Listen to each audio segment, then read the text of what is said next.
What's up, guys? Hope you're having a good day. In this video, we are going to be going over our performance from last weekend, taking a look at all of our bets to see what we did good at. Obviously, there wasn't much of that last weekend. What we did bad at, there's lots of stuff we did bad on, and just basically going over our profit and loss. So last weekend, obviously one of our worst performing weeks in a really long time. We've been doing great in 2021. Over the last 18 months, for the most part, just been grinding out profit. And eventually, we know that can't keep going on forever. We're going to hit a bump in the road eventually. Can't just win all the time. And got brought back down to earth last weekend with a big fucking thud. So usually these videos are like quite positive, quite upbeat. Usually I'm full of energy, but it's going to suck making this video. But it will be good to talk about what happened last weekend, because obviously you don't talk about this stuff in depth. Can't really learn from any mistakes made. And also, with some of the bets we lost last weekend, I do have quite a lot to say about some of those fights, so I think it'll be good to get off my chest as well, because it's kind of like therapy, right? When you get really frustrated over something, or something doesn't go your way, you're down about something, it feels good to let it out. And I have been pretty bummed out about the Darren Till loss since Saturday night, so I think after I made this video, be able to draw a line under it, move on to next week. That Ryan Spann versus Anthony Smith card, and get back on the horse, man. There is a lot I want to talk about in this video related to the Darren Till Derek Brunson fight, though, and that means I am going to have to use some video clips off social media, which YouTube may not let me upload. So if you're watching this on YouTube, I may have to censor, block out certain parts of this video. I'm not infringing anyone's copyright. I should be able to use these clips under, fair use copyright laws, but the YouTube copyright algorithm is very aggressive. So if you are watching this on YouTube and there are certain parts of this video that do get blocked out, I will leave a link in the description below where you can watch an uncensored version, so that I could talk about kind of everything that I want to talk about. So yeah, let's get into it, man. Let's talk about how we did last weekend. So let's start off with a positive. There weren't many positives last week, but we do have one positive. Let's start off by taking a look at live betting. So we're putting together a bit of a monster run on live betting at the moment. Again, this profitability chart is not updated yet from last week's bets. That'll be the case for all the categories of bets we talk about in this video, just because it is quite a big job to update these results. So Hiltsy, guy that's been a member of my website for a long time, helps me out with a lot of stuff. Hiltsy updates the results at the end of every month, and we've kind of got it up the top here.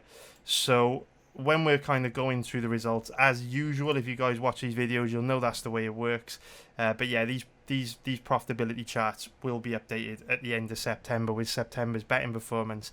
But last weekend we did make just over a 2-unit profit in live betting on the Brunson versus Till event.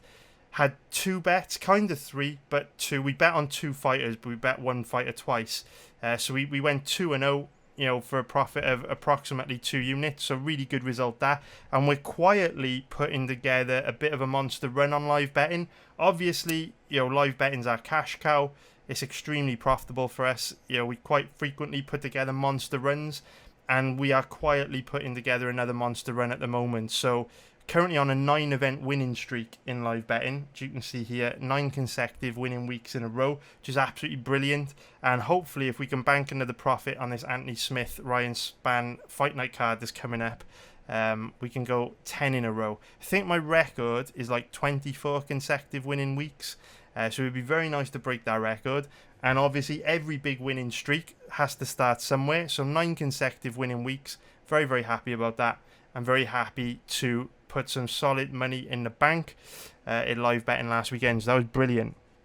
Now let's talk about the stuff that wasn't so brilliant. Okay, let's get into the pre-fight bets. So if we scroll all the way down to the loose bets, and again, this profitability chart won't be updated yet. It'll be updated at the end of the month.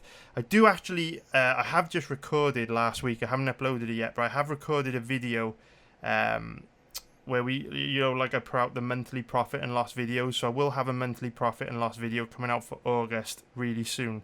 But yeah, obviously we only had one loose bet last week. Darren Till, 4 units. It was the biggest bet I've recommended in a really long time. And I'm just a bit demoralised over how this fight played out, if I'm being honest.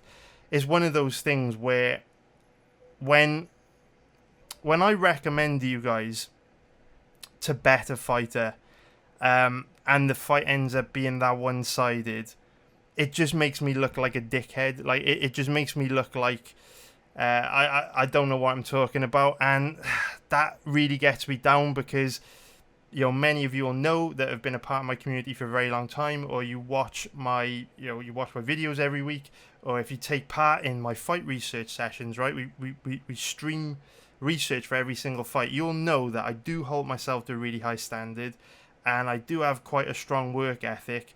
And so when I recommend a bet, I say, this guy I think is a great bet for all these reasons, and then he just gets destroyed. It's embarrassing, man. It really is embarrassing. I don't want to make this about me because I feel really bad for Darren Till, and a lot of people are being really critical of Darren Till at the moment. I hate that. I think Darren Till's world at the moment is probably not a very nice place to be in. It was a big moment in his life and in his career on Saturday night. He suffered a huge setback. And so, I definitely don't want to be kicking him out when he's down. I don't want to make this about me, but this loss was so disappointing, man. And I think that, there are lots of ways that you can lose a bet that are very frustrating. It doesn't feel good if you bet on a guy that gets, flash KO'd out of nowhere, or caught in a bad position on the ground and submitted, or if you lose like a really bad decision, like a split decision or something. That all doesn't feel very nice. But when you take time out of your day, to put a lot of research, into a fight, and a lot of thought into a fight, and you feel like, you've really, really got a good handle on how it's likely to go. And then, the guy you've bet just doesn't show up and perform anywhere near the level of what he's capable of. Like, it's really hard to take. It's a bit demoralizing. And I can only imagine what it feels to be like for Darren Till, because, I would imagine that he is very disappointed in himself that he didn't perform to his full potential. But yeah, it's just tough, man. And like sometimes I talk too much. I'm not always the best at expressing how I feel about things or expressing my opinion. I am a bit introverted, not great at talking in front of a camera. But this week, Nick Peet on Fight Disciples did a brilliant job of giving his perspective on the Darren Till versus Derek Brunson fight. And I completely agree with pretty much everything Nick Peet has said. And Nick Peet is a hell of a lot better at expressing his opinions. He's a much better speaker, talker, analyst than me. So I'm going to leave a link to this episode of the Fight Disciples in the description below. They talk about the fight in the first sort of 20 minutes. You don't have to watch the whole thing if you don't want to, even though I would recommend it. Fight Disciples is, in my opinion, by far the best MMA podcast in the game by a fucking mile. But yeah, Nick Peet just does an amazing job of kind of expressing how he feels about Darren Till and his performance last weekend, and I very much feel the same about this fight as Nick Peet. So yeah, man, give it a listen. I'll leave a link to it in the description below. I've obviously been on Fight Disciples before. I've appeared on their podcast. Fucking brilliant podcast, best in the game. Give that a listen. So yeah, if I don't do the best job of expressing, how I feel about this fight and what happened, what went wrong, Nick Peet does a bloody brilliant job. So obviously the fight takes place. Many of you researched this fight with me in the live streams. And I think it's fair to say basically everyone that was in that fight research live stream felt great about a big bet on Darren Till. We were all very confident in him. I can't recall anyone in the live stream saying that they felt Derek Brunson was the right side to be on here. I think everyone was in unanimous agreement that Till was a real strong position for us to put our money. And I definitely still feel that way. I do not regret betting Darren Till at all. Definitely regret betting as much on Till as I did. Shouldn't have gone as big as I did in hindsight. But hindsight, with the wisdom of hindsight, it's very easy to say things like that, right? But we'll talk a little bit about the stake size later on after we've gone through everything. And I'll tell you why I regret betting as much as I did on Till. It was obviously much bigger than most of our bets. Double what we usually bet. You see lots of 2-unit bets. Lots of 2-unit bets, not a lot of 4-unit ones, right? We had a 3-unit here on Johnny Munoz. He came through for us, but for the most part, bigger than usual. Anyway, this was one of those fights where just felt really good about it. It was a great stylistic matchup for Darren Till. We identified in the research that it would be very difficult for Brunson to get Till down. Not impossible to get him down, but it would be very difficult for Darren Till to be taken down. We also saw in the research that if Derek Brunson were able to get Darren Till down, it wouldn't be easy for Brunson to hold him down. And this was the most shocking thing in the fight for me, because I don't feel Darren Till's takedown offense looked terrible in the fight. He gave up a very weak takedown in round 1. He got caught flat-footed, with his legs tangled up underneath him, and Brunson shot in on the legs and took him down very easily, which is out of character for Till. Till's usually very good at reading his opponents, clearing his hips, clearing his legs, using those underhooks to really make the takedown difficult and disengaging. Very difficult to get in on the legs of Till. So that was kind of like the first red flag here. When Derek Brunson shot in that first round, and literally Till was like flat-footed, stiff, rigid, and just literally fell to the ground like a fucking scarecrow. I was like, that's very out of character for Till. That's not something that he usually does. But then the most alarming part about the performance was Darren Till just hesitated in bad positions on the ground. He really just didn't make any effort to work his way back up to his feet. And that isn't Darren Till. That was the most frustrating part about this performance. Usually, Darren Till's not great off his back, but if you do give him a little bit of space off his back, he will very quickly take advantage of that space and pop back up to his feet. And Derek Brunson was giving him a lot of space, from top position. One of the reasons why Brunson was able to inflict so much damage from top position was because he was posturing up a lot and hammering Till with elbows. Usually you give Till that much space on the bottom and he's going to use that to clear his legs, get to his knees and pop back up to his feet. But he was just hesitating. He looked frozen on the ground, and instead of showing the usual urgency we've seen from him in his past fights to quickly pop back up to his feet when you give him a little bit of space, he's kind of just holding on to Brunson, and that was kind of shocking to me because we'd not really seen him do that before. There will be people that will say, Derek Brunson's a strong wrestler, NCAA Division 3 level background, he's a big strong middleweight. It was obvious he would be able to hold Darren Till down. But let's put our brains on a little bit and think about this logically. You're not going to put together a record of 18-4-1 and look that weak off your back. Darren Till came up on the regional MMA circuit in Brazil, full of Brazilian Jiu-Jitsu black belts, full of guys that can wrestle, big strong Brazilians that can take you down and beat you up. There's no way that Darren Till would have got this far in his career if he was that weak off his back. It was like watching Ariane Lipski. It was mind-boggling. And one picture, that Taz shared in the VIP chat room, Taz posted this the other day. This picture completely sums up this fight for me and how strange of a performance it was. A completely out of character performance from Darren Till, because this is not Darren Till, man. Darren Till does not fight like this. Darren Till does not hesitate on his knees, turtled up like this, while his opponent smashes him. Derek Brunson has absolutely nothing in this position. Whether you believe he was too big and strong for Darren, whether you believe he was too much of a grappler for Darren, wherever you believe, Derek Brunson has nothing in this moment. He doesn't have any hooks in. He doesn't have control of Darren's body. This is literally Darren on his knees, covering up, allowing Derek Brunson to hammer him. This is not Darren Till. This is not the way Darren Till usually fights. You give Darren Till this much space and he usually explodes back up to his feet. Go back and watch the 5th round of him against Robert Whittaker. Robert Whittaker takes him down twice. Immediately Darren Till pops back up to his feet. Look at how scrambly he was against Kelvin Gastelum. I know that Gaslam, I know that Whittaker, they're strikers, they're not on the level of Derek Brunson, but it's not about the level of the fighter. It's not about the trophies in their mum's trophy cabinet. It's not about the certificates they've got. It's not about what their Wikipedia record says. It's about the techniques and the choices the fighters make in certain positions. I don't care if you've got Khabib on your back or fucking someone that's not a very good grappler. I can't think of anyone right now. How about we go with Hannah Cyphers? I don't care if you got Khabib on your back in this position or Hannah Cyphers.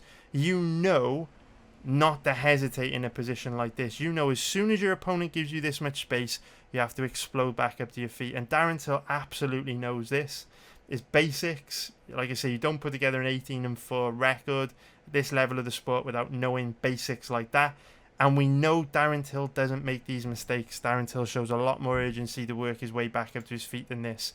So it's a very frustrating loss for me because it was just not the version of Darren Till that you would have expected. I know Darren Till's lost a lot of his recent fights. I know that he's not perfect. I don't want to take anything away from Derek Brunson. I know that there were things Derek Brunson could have done to win. Had Brunson put Till in a position like that in the 4th or 5th round, I'd be like, fair enough. Had Derek Brunson taken Till down in the second half of the fight, the 3rd, 4th, 5th round, and Till didn't have the energy to work his way back up to his feet, I'd be like, fair enough. But for Darren Till to hesitate in those positions and make those mistakes that early on in the match at round 1 when he's that fresh, that is a fucking tough one to take because we know he is so much better than what he showed us on Saturday night, and it's very brutal. So, during the live betting commentary, it was very shocking to me. I was kind of commentating the fight to my live betting members, and many of them were in the live research session for it right on Twitch. Couldn't believe what we were watching. And then after the fight in the VIP chat room, a few of us kind of debating what could have gone wrong. And I can't remember who said it. I think it might have been Paul, but someone said, "Wouldn't be surprised if news comes out of Darren Till being injured or something. He needs to speak out, let us know what happened." And obviously, yesterday on the BT Sport YouTube channel, Adam Catterall, Nick Peet, and Michael Bisping kind of reviewed the fight, and Bisping had this to say. Yeah, so obviously I went backstage to see Darren after the fight. He was very disappointed, of course, but he's a man. He was holding it together, but he was frustrated, and understandably so. But I spent about 30 minutes with him in the bathroom and Colin Heron, just talking to him and giving him some advice. And perhaps I'm breaking guy code here, but there was an injury coming into that fight. He tore his ACL about 10 weeks ago, and he never mentioned it. But listen, it's an excuse, it's a reason, whatever you want to call it. He never mentioned it, and I'm sure Derek had problems as well. But certainly with that kind of injury, and he said, he was having all kinds of medical treatment leading up to the fight. So, of course, with that injury, that will have hampered his performance. But still, you can't take away from Derek Brunson on that night. Darren chose to step in. So, all those things that you suggest. So, obviously, haven't really heard a lot from Darren Till since the fight took place, which isn't surprising. I can't imagine the world is a great place for Darren Till to be in at the moment. I was reading his Instagram post on Saturday, and some of the comments people leave fighters after they lose, just absolutely horrendous. So Darren Till's probably laying low at the moment and just trying to, get over this in his own way. It's obviously not an easy thing to get over, but Michael Bisping did say there that Darren Till, tore his ACL 10 weeks out from the fight, which is a pretty significant injury, and it would explain quite a lot of, what went wrong for Darren on Saturday night. There were, just earlier on in the video where I said I regretted betting so much on Till. I don't regret betting as much on Till as I did at the moment the money went in. So when I researched the fight, like I say, many of you watching this researched the fight with me. Very confident in Till. This was a great stylistic matchup for him. And I think if both guys showed up and performed to their full potential, Darren Till would cause Brunson huge problems. I think he showed this in round 3. Where he had kind of Derek overreacting to every little feint. He had Derek in a little bit of trouble in round 3.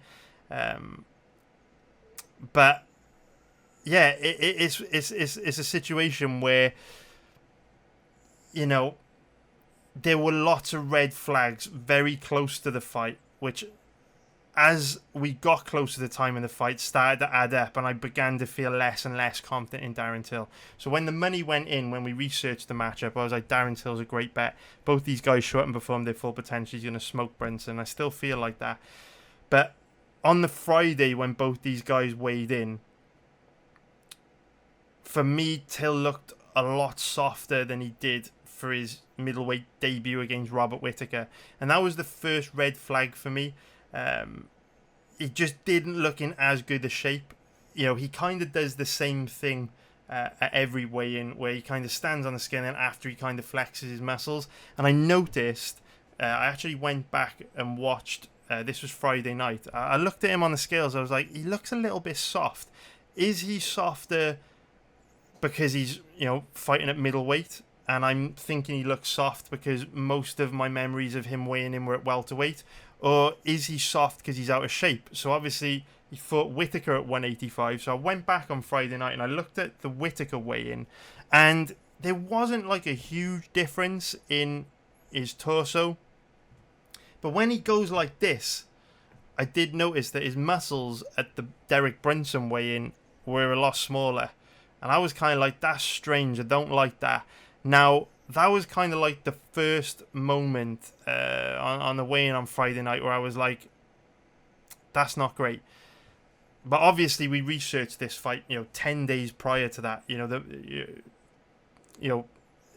the decision had already been made. The research had already been done. So that was like the first thing I didn't like. But then I'm kind of like, you know, we researched this fight same way that we always research, you know, every single profitability chart on the almost every single profitability chart on the website looks great.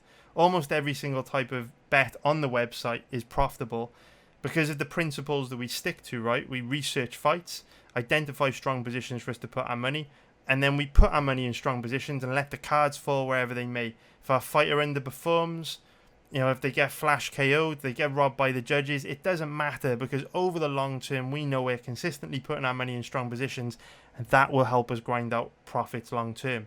So the money went in, but on that Friday night with our weigh-in, I was like, I don't like how Darren Till looks here. And then on fight night, it was kind of like it just got... There were just more red flags that emerged on fight night.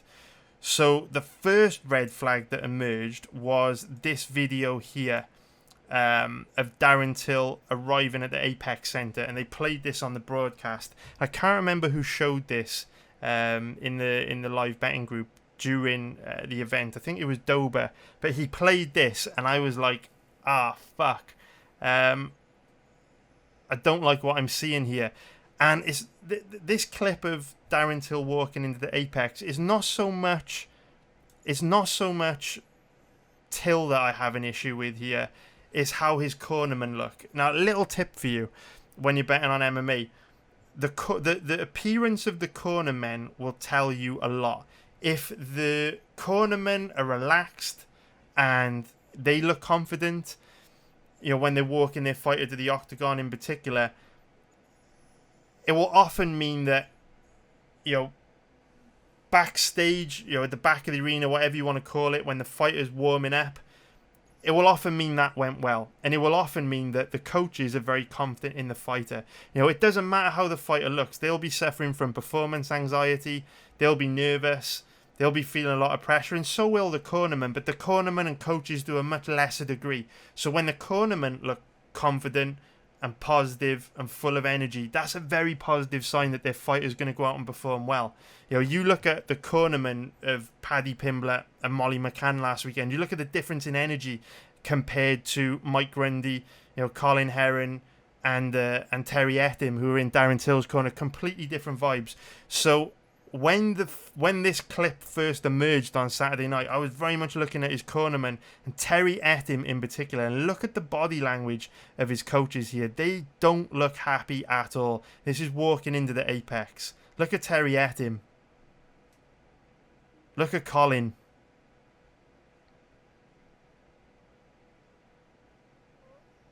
You know, do these look like men that look confident in their fighter to you? Look at this body language from Till here. You know, this atmosphere, you know, this is one of the biggest fights of Darren Till's career. Big moment in his life.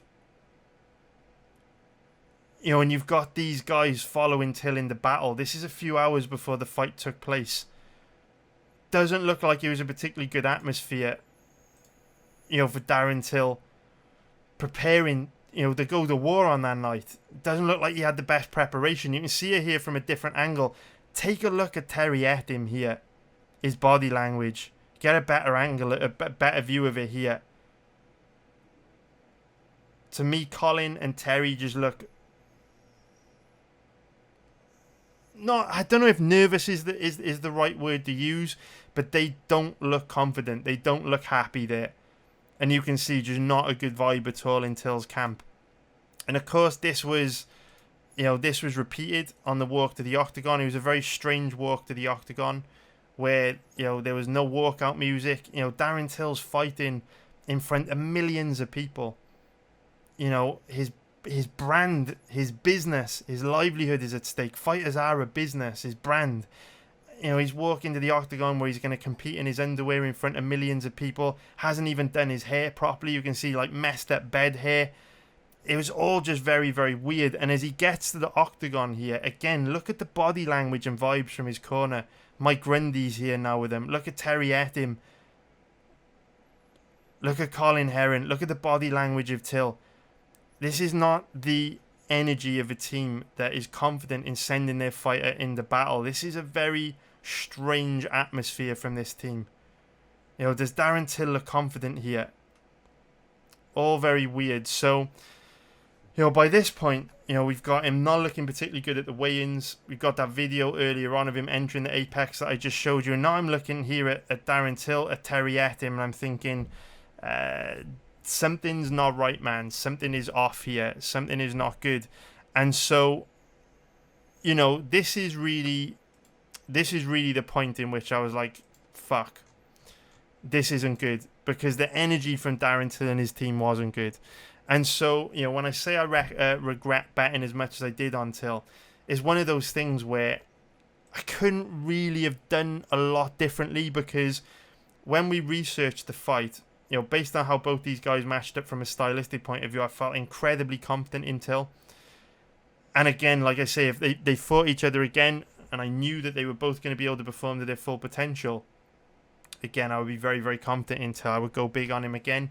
But by the time the fight started, after the weigh-ins, after the body language of Till and his team, I was kind of like, damn, I really wish that I hadn't bet so much on him. But by then, it was too late. You know, by then, fucking bet had gone out on my website. What can I do, man? What can I do?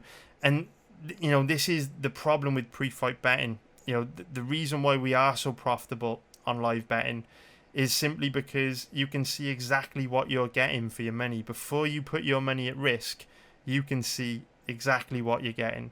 You know, had we saved that fight for live betting, there's no way I would have bet that much money on Till, because by the time he stepped foot in the octagon, it was a different landscape. You know, we were making a betting decision based on recent fights from both guys and how both guys matched up from a stylistic point of view. You know, had we known Darren Till was going to fight with a torn ACL, never would have bet him. You know, I'm not an idiot. Never would have bet him. You know, had I seen Till's body language on the night, had I known Till was going to look that soft at the weigh-in, that probably wouldn't have been a deal breaker. You know, obviously I wouldn't have bet him if I would have known he had a torn ACL. But if I would have seen his body language, his team's body language, how soft he looked at the weigh-ins, you know, there's no way that I would have bet as much as Till. You know, probably kept it to like 2 units. I don't think I could have got away from Till, but certainly 2 units. So, just a demoralising loss, really. You know, it's one of those losses where it's just frustrating, because you kind of like can't do anything about it. Like, why didn't he just pull out?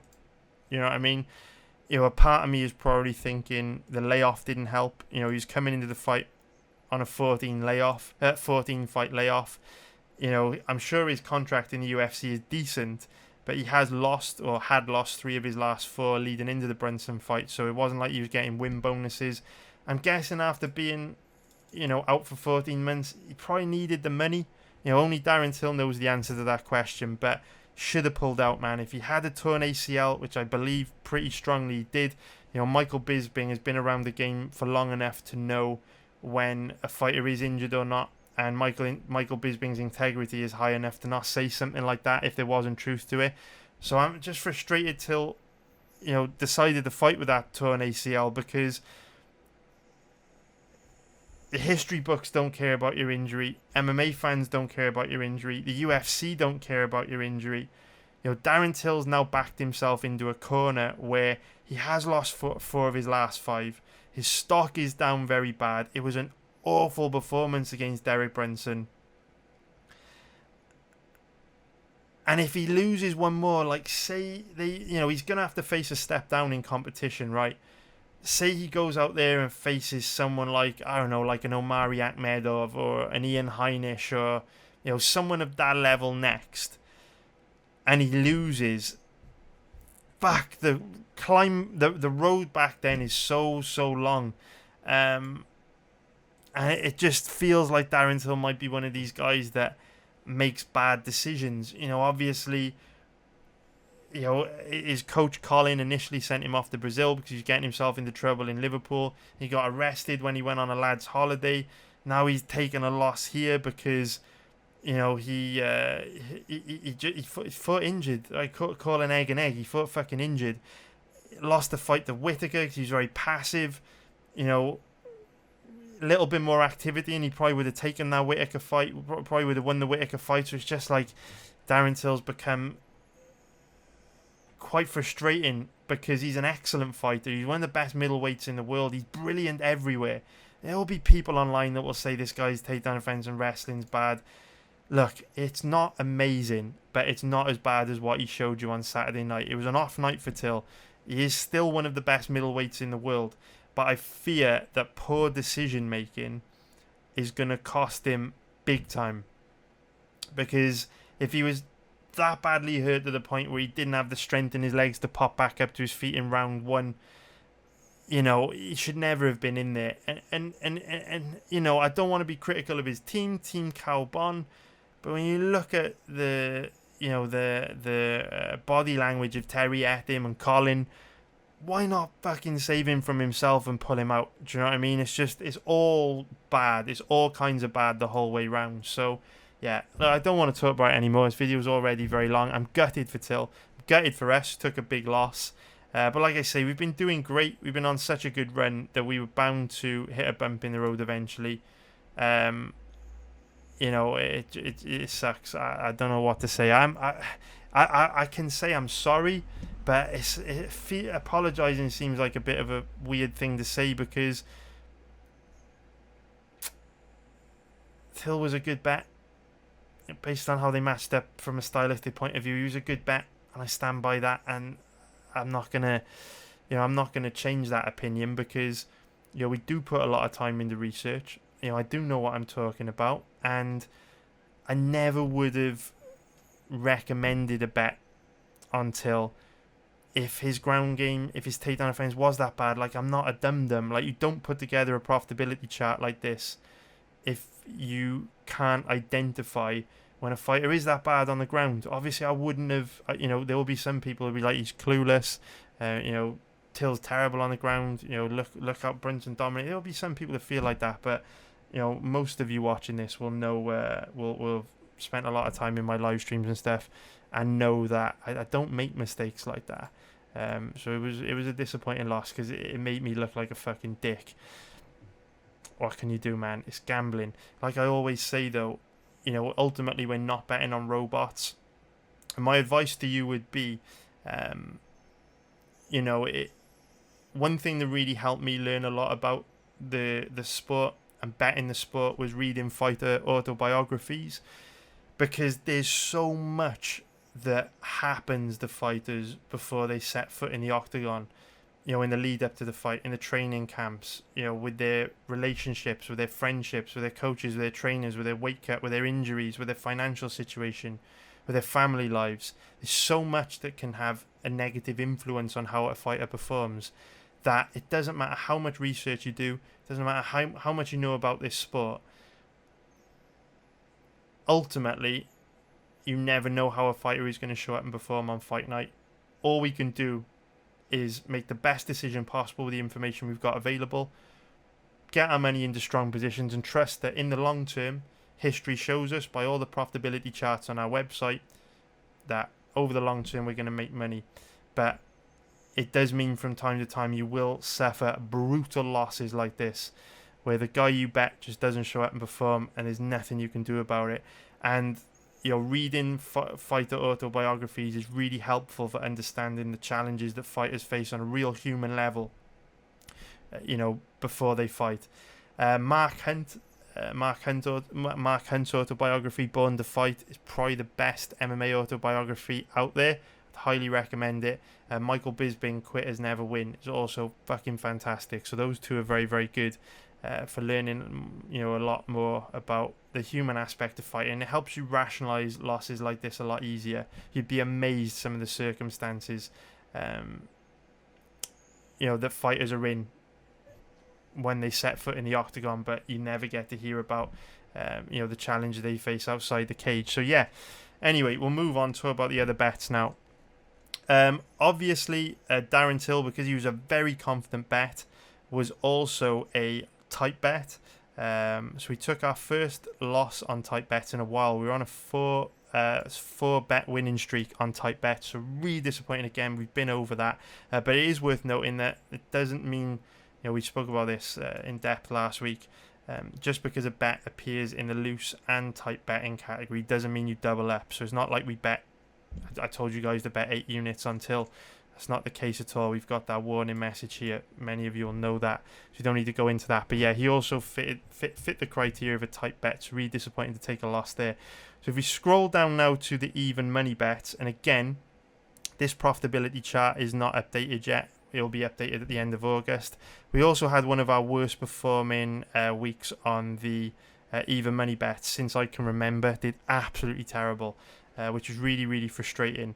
So we went 0-4 on even money bets, which, like I say, is probably, I can't remember ever doing that bad on even money bets before. I mean, I know we've had this nasty dip here, because it was such a long time ago. It was like a year ago. I can't remember if we had any real bad individual nights during this dip, but this is certainly our worst performing night in a very long time on even money bets. So you can see it's just been non-stop profit since the beginning of the year, really.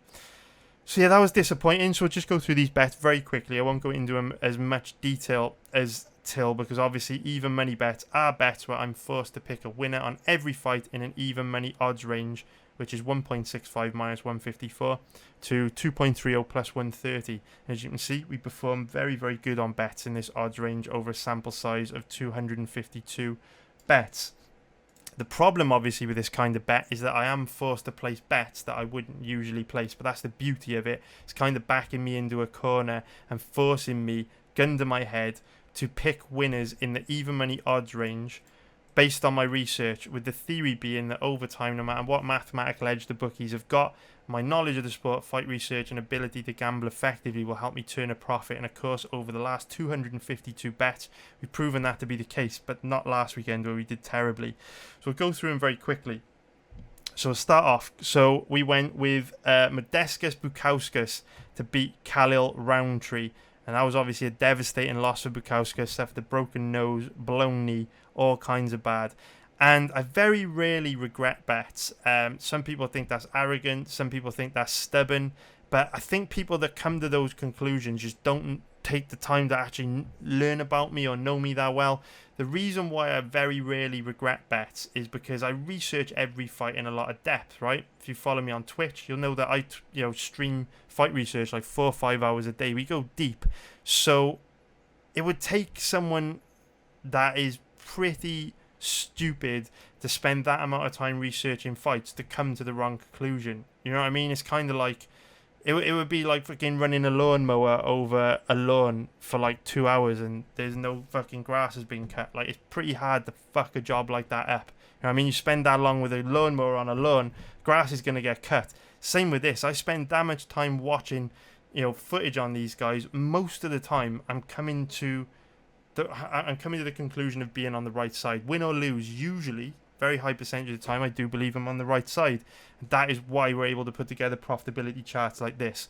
But I am not sure how I feel about this Bukauskas bet, and I do regret it.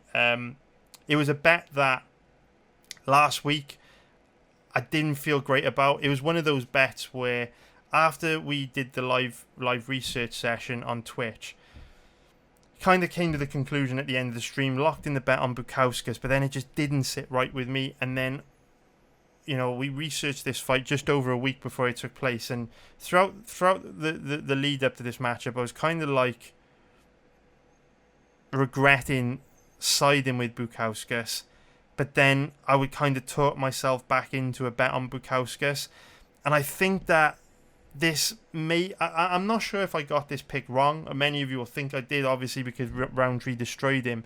But I'm not sure if this is one of those picks that I got wrong, or one of those picks where it was kind of an impossible situation for me to be in. Because my logic behind picking Bukauskas here was that Khalil Roundtree is incredibly inconsistent. Modestas Bukauskas isn't. Right, even though both guys are primarily strikers and Khalil Roundtree is a much higher level striker, we have seen Roundtree face much worse strikers than him in the past and struggle.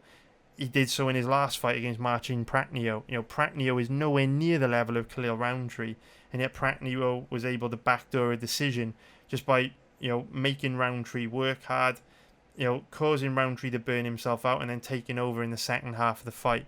Now, that was kind of my logic with going with Bukauskas here. I was kind of feeling like Marcin Prachnio is a very low-level guy.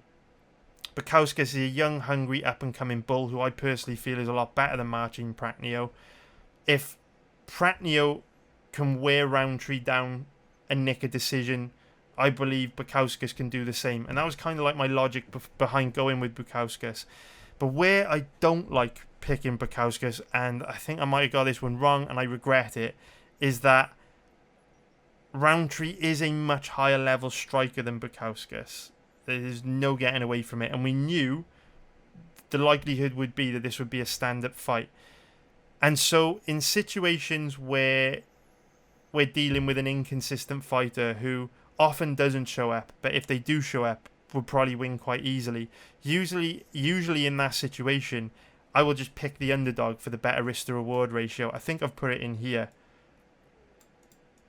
About dog or pass situation, the underdog's got a better risk to reward ratio. I broke my rule here, and instead of just going with the underdog in a fight that was very difficult to predict because we didn't know what version of Roundtree would show up, I went with the favourite instead, and it blew up in my face, and Bukauskas got absolutely dominated and Roundtree looked phenomenal. My usual rule in that situation would be to go with the underdog, would be to go dog or pass and pick Roundtree, so I'm very mad at myself over that. However, I also broke this rule on the last card, the Barboza Chikadze card, and it went in my favour. So it's one of those things where when we've got these even money bets, it's tricky because I am forced to bet fights and forced to bet fighters that I just wouldn't. I wouldn't usually bet. Bukauskas being one of them. I wouldn't usually bet Bukauskas. I bet him because he fits in the even money betting category and we're very profitable on these kind of bets. But I wouldn't bet on Bukauskas if my life depended on it. I didn't have any amount of confidence in him. But then, I broke the same rule last month, on the Sam Alvey versus Wellington Turman fight, where this was a very difficult fight to call. Turman ended up winning pretty comfortably if you take away the point deductions. It was a very comfortable night for Turman, but based on the pre-fight research, it was a fight that could have gone either way because both guys had strengths that exploited the other's weakness, with Sam Alvey being a very low level, low volume fighter, Turman being quite aggressive, quite a high volume fighter. We knew that if the fight went the distance, it was very likely that Turman was going to outwork him and win a decision. That's exactly what happened. On the flip side, we know that Turman is coming into the fight on the back of 2 really bad knockout losses, and his boxing defense is very, very bad. We know that Alvey hits like a truck. We know Turman's very, very susceptible to getting dinged, wobbled, knocked out, dropped. And so if Alvey were to let his hands go, good chance he catches Turman with something. Very difficult fight to call. So on that note, usually in that situation, I would have picked Alvey because he was the underdog, dog or pass. But I didn't. I ended up going with Turman just because I felt it's probably a little bit more likely that Turman would be able to avoid the knockout, would be able to stay out of trouble, and would outwork Alvey to a decision win. Especially with the fact that Alvey's getting older now, he's going to be declining from fight to fight. So it's tricky. I broke my rule in the Bukauskas fight, blew up in my face. Broke the rule in the Turman Alvey fight, and I won. So even though tiny loss would be like 0.26 unit loss across those 2 bets, probably the smartest thing to do in future is just take my own advice and go dog or pass in impossible situations like that. And if I had have gone dog or pass on those 2 fights, we would have been up a little bit instead of down a little bit. So yeah, very tricky. Do regret Bukauskas, should have gone Roundtree. Next pick was Vendramini, and this was basically a fight where I did follow my advice, or did follow my strategy, that I should have used in the Bukauskas versus Roundtree fight and didn't. I did use it here, and it resulted in a loss. And, again, I followed my strategy. I followed the strategy that has helped us put together a profitability chart like this, so I can't have any regrets about the Vendramini loss. He did come very close to beating Paddy Pimblett or finishing Paddy Pimblett in round 1. Paddy was in a lot of trouble. But fundamentally, the reason for picking Vendramini here is very simple. There was barely any footage available on Paddy Pimblett in the last 3 years. And based on the version of Paddy that fought Soren Bak and Nad Narimani back in 2018 and 2017, this was going to be a very difficult fight for him, and Vendramini was better than that version of Paddy we saw everywhere. And Vendramini showed early on how dangerous he was and how many problems he could cause Paddy. However, obviously in the breakdown video and the fight research for this matchup, we did say that even though we hadn't seen a lot of footage on Paddy Pimblett in the last 3 years, because his 2 fights since 2018 have all ended in like 2 or 3 minutes, there were flashes within those performances that Paddy had made dramatic improvements. And that's what we saw from him. He looked absolutely phenomenal on Saturday night. Big fan. I'm all aboard the Paddy train. I was very impressed with him. And, but, it is what it is. I can't really... I had to go with Vendramini. My strategy is there ain't a lot of footage on one guy. Just going to go with the underdog, because if there's not a lot of footage, it's very difficult to get a read and understand what is more likely to happen. So don't regret Vendramini at all. The next one, Ji Young Kim versus Molly McCann. The pick was Kim. The reason why I went for Kim was because she did have that 10-inch reach advantage, and we know that in Molly McCann's past fights she has struggled to damage her opponents. She's one of these girls that doesn't really have too much power in her hands. She's a very good boxer, great footwork, great movement, but I always felt she was a little bit of a point fighter where she would kind of chip away at her opponents, but she would struggle to put her stamp on rounds because she just didn't really inflict too much damage with her shots. With the size advantage that Kim had, with the 10-inch reach advantage, I just felt that Kim would be too strong, too powerful, too physically imposing for Molly. And even if both girls were to land roughly an equal number of strikes, Kim would be able to land the bigger, harder, more damaging shots. And in actual fact, the complete opposite happened. Molly McCann looked absolutely phenomenal. Came out the gate way more aggressive than we've ever seen her from before. Put Kim on the back foot, got in her face, roughed her up, and looked absolutely phenomenal. This was just one of those performances, the complete opposite of Darren Till's performance. Darren Till's performance is a performance where we saw a guy perform nowhere near to the level of what we know they're capable of. The Molly McCann performance was an example of a fighter that refused to lose. Molly McCann showed up that night, with her walkout, with the energy that she showed in the cage before the fight, with the way she came out the gate at the beginning of round 1, steamed right across the cage, put Kim onto the back foot and started initiating big exchanges. This was one of those nights where Molly McCann chose not to lose, and Paddy, to some extent, did exactly the same thing. They showed up in shape, ready to go, ready for war, and fought with a kill or be killed style. I truly believe like Kim was going to have to put Molly away to stop her on Saturday night. Molly was so determined, so motivated, so hungry. It was a brilliant performance. Nothing you can do about a loss like that, really. Based on past performances, Kim probably was the better side to lean. But McCann just showed up and looked a lot better than she ever has done before. Best performance of her career by a mile. And what's even more impressive is that on the Fight Disciples podcast, which I would recommend you listening to, I'll leave a link to it in the description below. On that podcast, it turns out that Molly McCann also went into that fight with a pretty significant knee injury. So, makes that performance all the more impressive. So then the final pick that we had, again, following my same advice, that I took with the following the same strategy that I usually use with these even money picks. I followed it with a David Zawada pick, where Alex Morono was coming into the fight on a week's notice. David Zawada, big, strong, physically imposing dude, hits hard. He showed in his last fight against Ramazan Ameev he can fight at a very high pace for 15 minutes. I thought Morono, taking the fight on a week's notice, this isn't going to be easy for him. Fight could go either way, 50-50 fight. I don't have a strong lean either way, but with Morono stepping up on a week's notice, Zawada being the underdog, I'll take Zawada. And it really was as simple as that. So,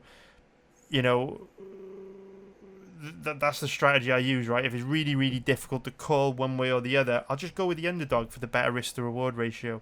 Sometimes it works out, sometimes it doesn't work out. And that's the way it goes. That's the nature of the beast with these even money bets. So not a lot I can do. Can't really get away from Zawada. Can't really get away from Vendramini.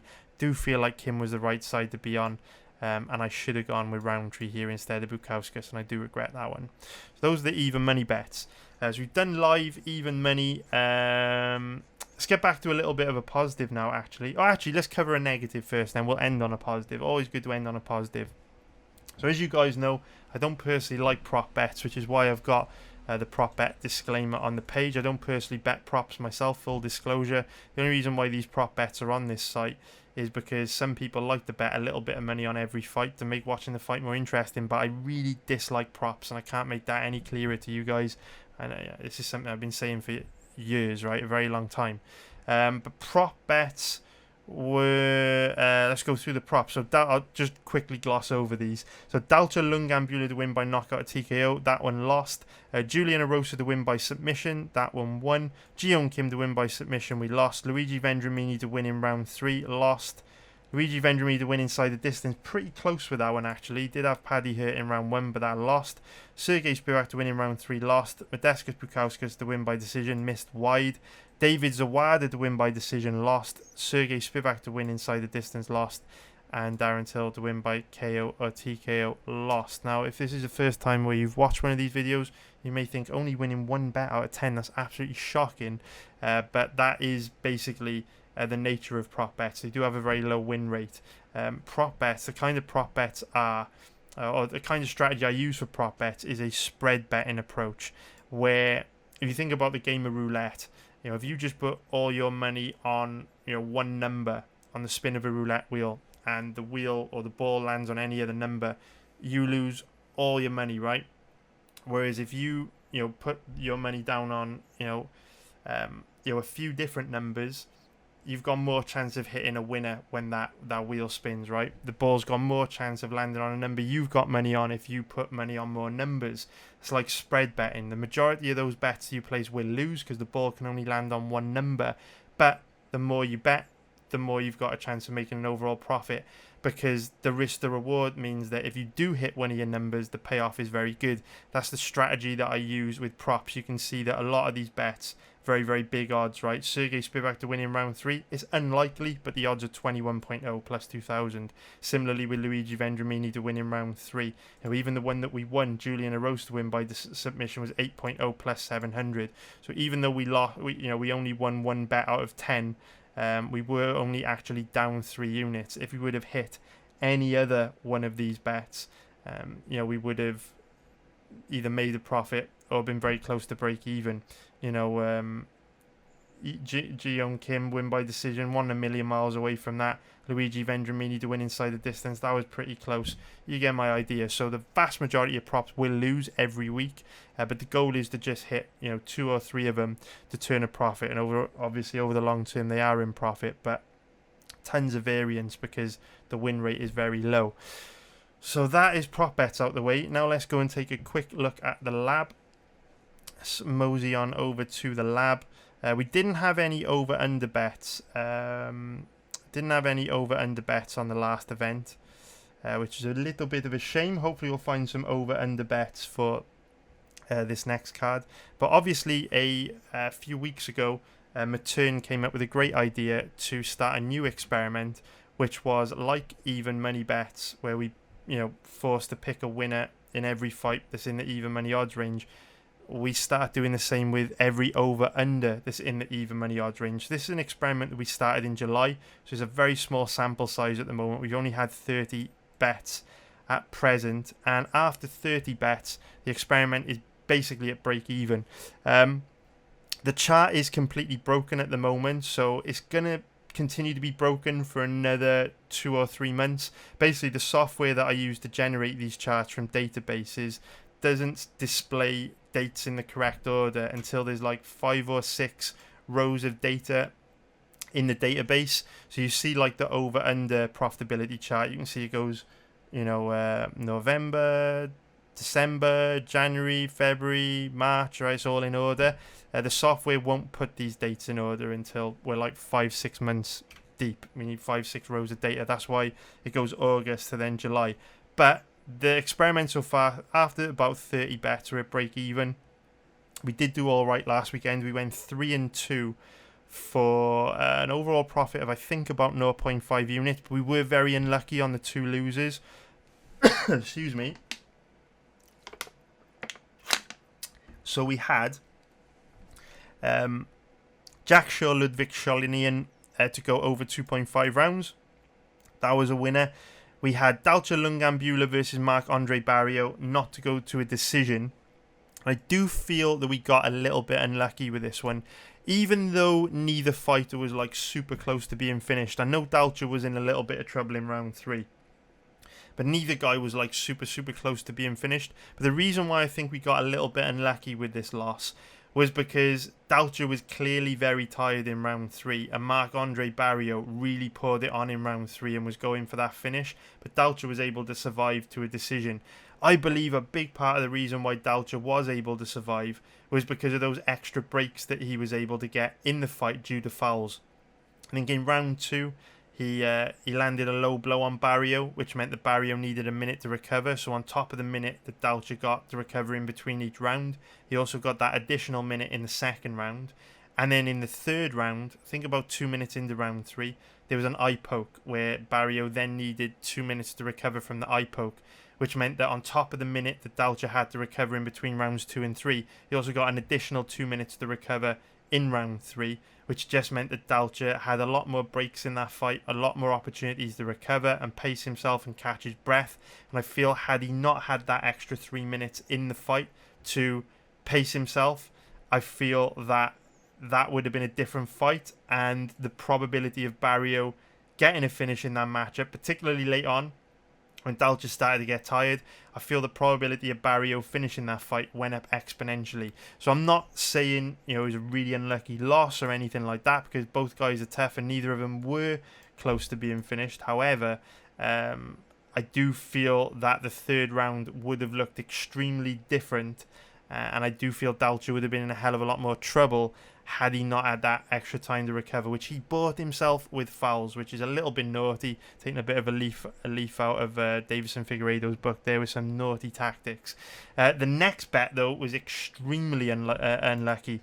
We went for the under 2.5 rounds in the Charles Jourdain versus Julian Erosa fight. And if we look at that fight, we can see that it did end in 12 minutes and 56, or ended after 12 minutes and 56 seconds, which means this bet lost by 27 seconds. Had this fight ended 27 seconds earlier, this would have been a winner. So that's a very disappointing loss. We then went for fight goes to a decision in Morono against Zawada. That was an easy winner.